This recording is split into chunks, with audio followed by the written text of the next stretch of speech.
Thanks for logging on to MyFoxHurricane.com. So NOAA has put out their updated numbers for the season and some good news in there. But remember, we still have a lot of the season to go. So that's kind of the negative here. The vast majority of the season, really that peak of the season, is still lying ahead of us. But they slightly decreased the named storms. 14 to 20 is what they're going for now. They did have that number at 14 to 21.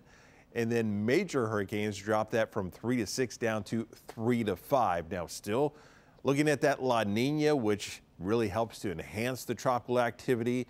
Weaker tropical Atlantic trade winds is also a big thing that will really play in the favor of having an active season. And they did lower that likelihood of having a above normal season from 65 down to 60%.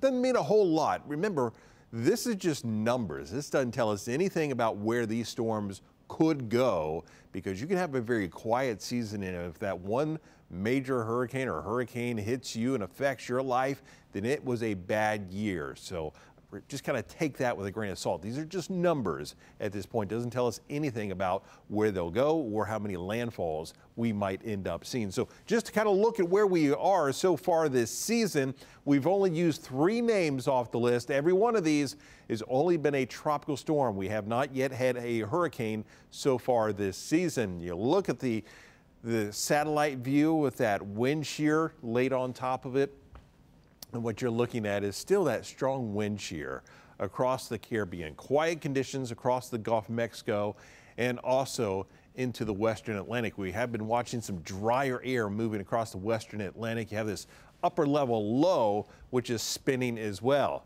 Farther out into the Atlantic, we have that very light wind shear. You see these very weak tropical waves moving to the west, so you really don't see a whole lot going on with those. A little bit more convection with this area working its way off the coastline. But really the big key to so much of this has been not only over us, but out into the Eastern Atlantic. You see this huge areas of that Saharan air, that dry air that just continues to work its way across the Atlantic. And that will continue to be the case as we go through the next several days. You get that first batch, and then you get another batch of that working its way across. So watch the Fox model as we go through the next few days. You just don't see much going on. We'll keep you updated right here on MyFoxHurricane.com.